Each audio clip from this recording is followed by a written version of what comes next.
Hello friends, welcome to RK Soltech coding interview question की series में आज का क्वेश्चन है letter combinations of phone number.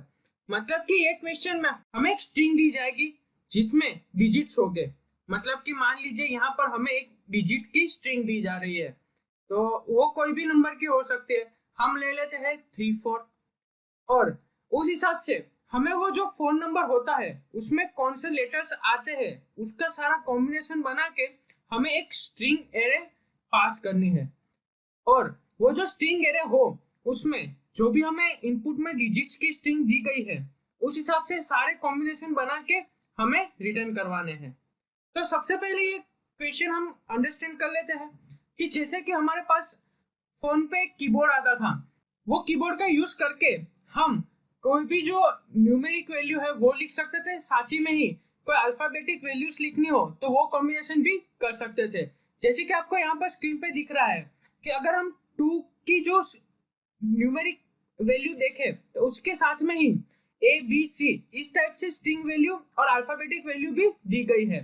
तो हम मान लीजिए कि जब आपको पता ही होगा कि आपने वो जो सबसे पुराने वाले फोन्स देखे होंगे तो उसमें आता था कि जब हमको कोई भी ऐसे नंबर या फिर उसके हिसाब से कुछ मैसेज राइट करना हो या फिर किसी का कांटेक्ट सेव करने के लिए उसका नेम लिखना हो तो उस टाइम पे यहाँ पर हम जो है जो की है वो कीपैड पे हमें अल्फाबेटिक नंबर्स भी दिए जाते थे।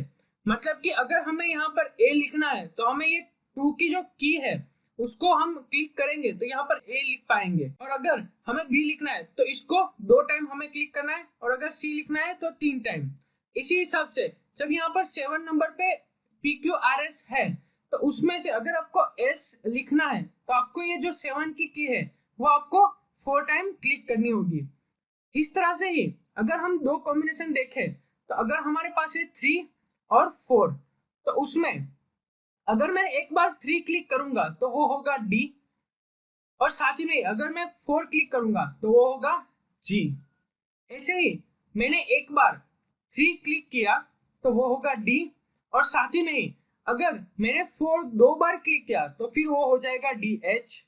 सेम वे में 3 अगर एक बार क्लिक किया तो वो D ही रहेगा, और 4 हमने 3 बार क्लिक किया तो यहाँ पर I हो जाएगा। उसी तरह से अगर हमने 3 2 बार क्लिक किया तो फिर वो E हो जाएगा और 4 होगा G। इसी टाइप से जो 3 और 4 का पूरा कॉम्बिनेशन है वो हमें इसमें रिटर्न करवाना है। मतलब कि हमारा आउटपुट उस टाइप से होगा कि जो आउटपुट होगा उसके अंदर एरे में होगा DG DH DI, और ऐसे ही जब तक कि दोनों जो की वैल्यू है उसकी सारी पेयर्स हम कवर अप ना कर ले। मान लीजिए यहाँ पर सिर्फ 3 ही दिया गया होता तो क्या होता। तो 3 पे जैसे भी हमें पता है कि वो स्ट्रिंग एरे किस टाइप से होगी कि उसमें अगर एक बार क्लिक करेंगे तो D होगा, दूसरी बार क्लिक करेंगे तो E होगा, और अगर तीसरी बार करेंगे तो F होगा।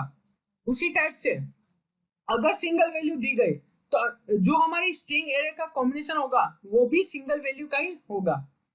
यहाँ पर अगर 7 दिया गया है तो उसके अंदर जैसे 3 में यहाँ पर 3 कैरेक्टर्स आए हैं, 7 में वहां पर 4 कैरेक्टर्स की एरे बनेगी। तो उसकी कुछ एरे इस टाइप से होगी कि P Q R और S। तो ये जो पूरी स्ट्रिंग एरे हुई वो हमें आउटपुट में यानी कि हमारी रिजल्ट स्ट्रिंग एरे में ये देनी है। तो हमें कोई भी नंबर दिया जाएगा उसके हिसाब से हमें सारे कॉम्बिनेशन चेक करने हैं और वो रिटर्न करवाने हैं। तो ये जो पूरा क्वेश्चन है उसका सॉल्यूशन हम किस तरह से करेंगे, तो सबसे पहले मैं यहाँ पे बता दूं कि ये जो क्वेश्चन है वो स्ट्रिंग का क्वेश्चन है, तो इसका सॉल्यूशन हम मल्टीपल वे में कर सकते हैं। मतलब कि हम यहाँ पर सिर्फ एक ही मेथड बना के उसी में ही फॉर लूप या व्हाइल लूप का यूज करके उसको सॉल्यूशन दे सकते हैं, या फिर हम कोई एक डिफरेंट ही मेथड बना दे और उसका रिकर्सिवली यूज करके भी ये मेथड का यूज कर सकते हैं। साथ ही में ही ब्रेक टेकिंग का भी यूज कर सकते हैं। मान लीजिए हम यहाँ पर सबसे पहले ए ले लिया, उसके साथ बी ले लिया और सी ले लिया, और सामने ही हमने डी ई और एफ ले लिया। अब हम क्या करेंगे, ए को डी के साथ, ई के साथ और एफ के साथ करेंगे, फिर यहाँ पर बी लेंगे उसको भी डी ई एफ के साथ लेंगे। इसी टाइप से हम 1 बाय 1 सबको चेक करेंगे। तो वो होगा हमारा सिंपल सॉल्यूशन। अगर हमें ब्रेक टेकिंग करना होगा तो हम क्या करेंगे कि सबसे पहले जो जो हमारा कॉम्बिनेशन होगा वो हम one by one combination create कर देंगे। मतलब कि ए डी बनाएंगे, फिर ए को ई के साथ करेंगे, उस टाइप से बी डी बनाएंगे, सी डी बनाएंगे, और बाद में उसको ब्रेक टेकिंग करेंगे कि फिर से यहाँ पर ए लेंगे और उसको ई के साथ करेंगे। तो ये ब्रेक टेकिंग के थ्रू भी हो सकता है। सॉल्यूशन आप किसी भी वे में कर सकते हो। हम जो यहाँ पर सॉल्यूशन देखने वाले हैं वो सिंपल हम एक ही मेथड का यूज करके उसी में ही व्हाइल लूप का यूज करके हम जो सॉल्यूशन है वो देखने वाले हैं। आपको अगर इसको रिकर्सिव में कन्वर्ट करना है तो आप क्या कर सकते हो कि जो हमारी लूप की जो मेथड होगी वहां से आप एक नई डिफरेंट मेथड बना के उसमें आप इनपुट देके वो रिकर्सिव भी कर सकते हो। तो वो आप खुद से भी ट्राई कर सकते हो। तो यहाँ पर जो हमारा सॉल्यूशन होगा वो किस हिसाब से होगा, तो हम सबसे पहले क्या करेंगे कि हम एक जो हमें रिजल्ट की जो लिस्ट देनी है वो हम लिंक लिस्ट बना देंगे और उसका यूज करेंगे जब तक कि हमें जो पूरा वैल्यू है वो उसमें स्टोर ना हो जाए। उसके बाद हम क्या करेंगे, तो जैसे कि हमें यहाँ पर जो फोटो है उसमें दिख रही है कि भाई 2 के पास ABC है, 3 के पास DEF है, 4 के पास GHI है, तो वो हमें यहाँ पर दिख रही है। लेकिन हम उसको क्या करेंगे कि एक रिसोर्स की एरे बनाएंगे, स्ट्रिंग एरे, और उसमें क्या करेंगे कि ये जो 1 बाय 1 इंडेक्स के हिसाब से हम ये जो ABC है, 0 है, 1 है, वो सारे कैरेक्टर्स हम उसमें स्टोर कर देंगे। जिससे कि हमें क्या होगा कि जब हमें जो डिजिट के वाइज हमें इंडेक्सिंग करना होगा, या फिर जैसे यहाँ पे हमें 3 और 4 मिला और या शायद तक मान लीजिए हमें 8 और 9 मिल जाए जो हमारी स्ट्रिंग इनपुट होगी उसमें, तो उस हिसाब से हमें पता चलना चाहिए कि 8 पे हमें TUV है और 9 पे हमें WXYZ। तो उन दोनों का हमें कॉम्बिनेशन करना है। तो उसके लिए हमने एक रिसोर्स की एक एरे बना देंगे। अब हम क्या करेंगे कि 1 बाय 1 जो हमारी आउटपुट एरे होगी उसका हम इस्तेमाल करेंगे क्यू की तरह से हम इस्तेमाल करेंगे। अब ये क्यू क्या होती है, तो जैसे आपको पता होगा कि स्टैक और क्यू होती है। तो क्यू में क्या होता है कि फर्स्ट इन और फर्स्ट आउट, मतलब कि जो एलिमेंट फर्स्ट आता है उसी को अगर हम रिमूव करें तो उसमें से जो फर्स्ट आया होगा वही रिमूव होगा। तो सबसे पहले हम क्या करेंगे कि जो हमें डिजिट मिलेगा 1 बाय 1 हम सारे डिजिट्स काउंट करेंगे। यहाँ पर हमें 8 मिला, तो सबसे पहले हम 8 के इंडेक्स पे जो हमारी रिसोर्स की जो एरे होगी उसमें से 1 बाय 1 जो हमारी स्ट्रिंग TUV है उसमें से कैरेक्टर लेंगे और उसको रिसोर्स की जो क्यू है उसमें हम ऐड कर देंगे। अब हमें पता चला कि सिर्फ 80 है हमारे इनपुट में। मान लीजिए हमें यहाँ पर सिर्फ 80 मिल रहा है तो हमारा आउटपुट हो जाएगा कुछ इस टाइप से कि TU और V। और अब हम दूसरे लूप में जाएंगे, तब हमें पता चलेगा कि सिर्फ 80 था, तो फिर हमारा आउटपुट तो ये मिल गया। लेकिन जैसे हमने अभी देखा था कि यहाँ पर आपको स्ट्रिंग में 8 और 9 दोनों दिए जा रहे हैं, तो तब क्या होगा कि हमारे रिजल्ट एरे में होगा TUV। हम क्या करेंगे कि जब हम नेक्स्ट कैरेक्टर पे आएंगे तो हमारे पास 9 की भी स्ट्रिंग आ जाएगी, क्योंकि हम रिसोर्स की जो स्ट्रिंग एरे होगी उसमें से फाइंड आउट कर लेंगे। तो अभी 9 की स्ट्रिंग होगी W, X, Y और Z। और जैसे कि हमें पता है कि रिसोर्स में हमारे पास जो हमने वैल्यू इंसर्ट की थी वो कुछ इस हिसाब से थी T, U और V। तो सबसे पहले हम क्या करेंगे कि हम जो ये है वो पूरा व्हाइल लूप में घुमाएंगे कि जब तक हमारी जो इंडेक्स होगी वो हमारी लेंथ के हिसाब से ना मिल रही हो तब तक। उस टाइम से हम जो हमारी क्यू है उसमें से ये जो फर्स्ट एलिमेंट होगा उसको पिक करवा देंगे और उसको एक वेरिएबल में स्टोर कर देंगे। अब वो हमारे पास वो एलिमेंट है। अब हम क्या करेंगे कि जो हमारी नेक्स्ट जो 9 पे हमें जो स्ट्रिंग मिले है उसका 1 बाय 1 कैरेक्टर ऐड करते जाएंगे और वो हम ऐड कर देंगे। तो सबसे पहले यहाँ होगा TW, TX, TY और TZ। तो ये सारी हम ऐड कर देंगे। तो अब जो हमारी रिजल्ट स्ट्रिंग होगी वो कुछ इस हिसाब से होगी, क्योंकि हमने P को पिक करवा दिया है तो अब उसमें है U, V, अब उसके अंदर हमने ऐड किया TW, TX और उसी तरह से कंटिन्यूअस। अब हम क्या करेंगे कि नेक्स्ट लूप में U को पिक करेंगे और सेम फॉर्मेट में हम लूप घुमाएंगे। इस हिसाब से क्या होगा कि जो हमारी जो UV है वो पिक हो जाएगी और उसके बजाय हमें जो हमारा आउटपुट चाहिए यानी कि TW, TX, TY, TZ और उसी तरह से यू के साथ U W, U X, U Y, U Z, और सेम वे में V W, V X, V Y और वी जेड। तो ये जो होगा वो हमारा रिजल्ट होगा जो हम रिटर्न करवा देंगे। तो इससे जो हमारी टाइम कॉम्प्लेक्सिटी होगी वो कितनी होगी, तो वो डिपेंड करती है कि कितने डिजिट है, और साथ ही में ही वो डिजिट के अंदर जो हमारी जो स्ट्रिंग की लेंथ है, मतलब कि m, वो हम स्ट्रिंग की लेंथ ले लेते हैं और जो डिजिट है उसको n ले लेते हैं। स्ट्रिंग के हिसाब से जो भी हमारी लेंथ होगी उस हिसाब से इसकी टाइम कॉम्प्लेक्सिटी मल्टीप्लाई होके हो जाएगी, और साथ ही में ही स्पेस कॉम्प्लेक्सिटी भी सेम रहेगी, क्योंकि हम जो स्ट्रिंग है वो स्टोर करवा रहे हैं और उसको आउटपुट में दे रहे हैं। तो ये पूरा सॉल्यूशन था हमारे क्वेश्चन का। जो ये पूरा सॉल्यूशन हमने अंडरस्टैंड किया उसको प्रैक्टिकली जावा के कोड में हम किस तरह से इंप्लीमेंट करते हैं वो देख लेते हैं। तो अभी जो हमने सॉल्यूशन देखा था ये इसका जावा कोड है, जिसमें हमने एक फोन नंबर की पब्लिक मेथड बनाई हुई है जो कि हमें रिटर्न में स्ट्रिंग लिस्ट पास करेंगे। उसमें हमें इनपुट में डिजिट्स दिया जाएंगे। तो हमने वो मेथड के अंदर सबसे पहले जो हम रिजल्ट रिटर्न करवाने वाले हैं वो लिंक्ड लिस्ट बनाई हुई है।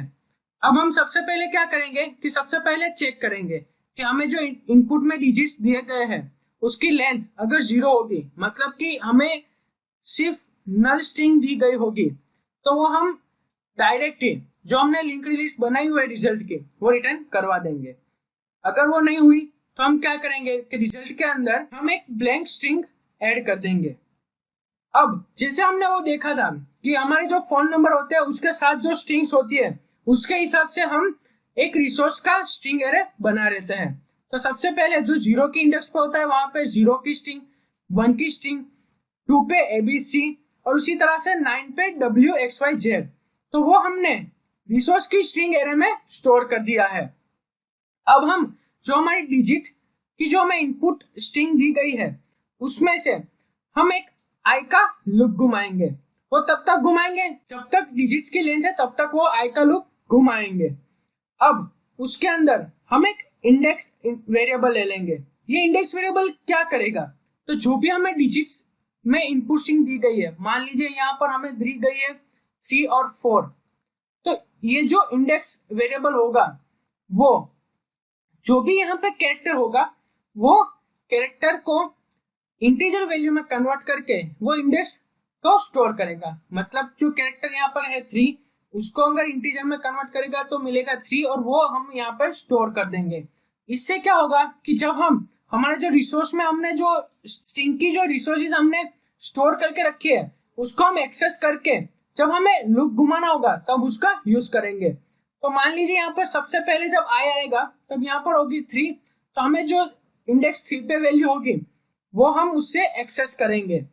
तो यहाँ पर 0, 1, 2 और 3, तो ये होगी हमारी 3 पे। अब हम क्या करेंगे कि जो हमारी रिजल्ट की जो स्ट्रिंग लिंक्ड लिस्ट है उसमें से हम 1 बाय 1 पिक करके चेक करेंगे कि उसकी लेंथ हमारे आई के हिसाब से होगी। मतलब यहाँ पर 0 है तो उसकी लेंथ यहाँ पर 0 ही होगी जब से स्टार्टिंग में आएगा तब, क्योंकि हमने यहाँ पर नल स्ट्रिंग पास की हुई है।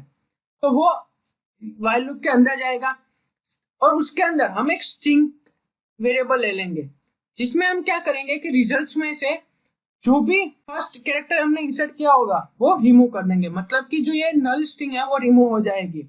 उसके बाद जो हमारा जो रिसोर्स है उसमें से हम ये इंडेक्स चेक करेंगे। मतलब कि जो DEF है उसको 1 बाय 1 कैरेक्टर एरे में कन्वर्ट करके फिर वो जो कैरेक्टर है उसको 1 बाय 1 हम एक्सेस करके जो हमारी रिजल्ट है उसमें हम जो हमारा जो ये स्ट्रिंग का जो हमने रिमूव किया था उसके साथ मिला के हम वो कैरेक्टर ऐड करते जाएंगे। जैसे कि हमें पता है कि ये स्ट्रिंग में अभी जो हमने सबसे पहले इंसर्ट किया था वो होगा, तो वो है नल स्ट्रिंग। तो यहाँ पर T में होगी नल स्ट्रिंग और C में होगी D। तो जब ये पूरा लूप कंप्लीट होगा तब हमारा रिजल्ट कुछ इस तरह से होगा कि D, E और F। अब जैसे कि हमें पता है कि अगर यहाँ पर सिर्फ 3 होता तो हम यहाँ पर ही ये जो रिजल्ट है वो रिटर्न करवा देंगे। हमारा while लूप और for लूप ब्रेक हो जाता और यहाँ पर रिजल्ट हम रिटर्न करवा देते। लेकिन ये स्ट्रिंग में अभी भी एक कैरेक्टर बचा हुआ है, तो जब आई होगा वो नेक्स्ट लूप पे जाएगा, मतलब कि 1 पे जाएगा, और वो जो यहाँ पर कैरेक्टर है उस हिसाब से हमारी इंडेक्स लेगा। तो अब हमारी इंडेक्स होगी 4। अब हम फिर से चेक करेंगे कि जो हमारा रिजल्ट होगा उसमें से पिक करेंगे, मतलब कि कोई भी एक एलिमेंट पिक करेंगे और उसकी लेंथ चेक करेंगे कि वो आई के हिसाब से सेम है या नहीं। यहाँ पर 1 है और वो भी 1 है, तो जब तक ये 1 1 है तब तक हम लूप घुमाएंगे। अब हम क्या करेंगे कि हमारा जो ये फर्स्ट कैरेक्टर है हम डायरेक्टली जो हमारी लिंक लिस्ट है उसमें से रिमूव करते हैं। तो जैसे कि हमें पता है कि हमने ये इसका यूज क्यू की तरह यूज किया है, उसमें क्या होता है कि फर्स्ट इन फर्स्ट आउट का फॉर्मेट होता है, मतलब कि जो भी एलिमेंट फर्स्ट आया है अगर हम उसमें से पिक करें या फिर उसको रिमूव करें तो जो फर्स्ट एलिमेंट आया है वही फर्स्ट होगा। तो अब अगर हम यहाँ पर से रिमूव करेंगे तो हमारा जो फर्स्ट एलिमेंट है वो है डी, तो वो डी हो जाएगा हमारे टी में स्टोर। तो अभी हमारा टी होगा डी। अब हम क्या करेंगे कि जो हमारी रिसोर्स है उसमें हमारी इंडेक्स यानी कि 4 पे जो भी कैरेक्टर्स और स्ट्रिंग होगी उसको हम कैरेक्टर एरे में कन्वर्ट कर देंगे। तो 4 पे है GHI, तो ये जो GHI है उसमें से 1 बाय 1 हम कैरेक्टर लेते जाएंगे और जो T है उसके साथ हम ऐड करके हमारे रिजल्ट में ऐड करते जाएंगे। तो अभी T है D और हमारा जो रिसोर्स में से हमें इनपुट मिल रही है उसमें से आएगा G, H और I। तो हमारा रिजल्ट सेट कुछ इस तरह से क्रिएट होगा कि सबसे पहले D, फिर होगा G, फिर होगा D, फिर होगा H, फिर होगा D, फिर होगा I। अब हमारा क्या होगा कि हम नेक्स्ट यहाँ पर जाएंगे तो फिर से यहाँ पर चेक करेंगे, इसको भी पिक करेंगे और उसकी भी सेम लूप घुमाएंगे। तो हो जाएगा EG, EH, EI। Same way में F का घूम जाएगा, FG, FH और FI। अब जब ये कंप्लीट लूप घूमेगा और नेक्स्ट पे आएगा तब I और ये जो पिक क्या होगा उसकी लेंथ सेम नहीं होगी, तो वाइल लूप ब्रेक हो जाएगा। लेंथ पे चेक करेगा तो लेंथ भी उससे कम है, तो ये फोर लूप भी ब्रेक हो जाएगा और रिजल्ट हम रिटर्न करवा देंगे। सेम वे में अगर कोई भी न्यूमेरिक वैल्यूज होगी, सिर्फ 3 होगी या फिर 3 4 5 होगी, तो उस हिसाब से ये लूप घूमता जाएगा और हमें स्ट्रिंग आउटपुट मिल जाएगा। तो ये सॉल्यूशन था हमारे क्वेश्चन का। अगर इससे ऑप्टिमाइज सॉल्यूशन या इससे डिफरेंट वे में कोई सॉल्यूशन हो तो आप हमारे साथ शेयर भी कर सकते हो, या फिर ये जो क्वेश्चन है उसकी लिंक मैं डिस्क्रिप्शन में डाल दूंगा, तो आप वहां जाकर भी प्रैक्टिस कर सकते हो। तो बस आज के वीडियो में इतना ही। वीडियो को लाइक करें और अपने दोस्तों के साथ शेयर करें। हम मिलेंगे नेक्स्ट वीडियो में कुछ ऐसे क्वेश्चन के साथ, तो तब तक के लिए bye, have a good day.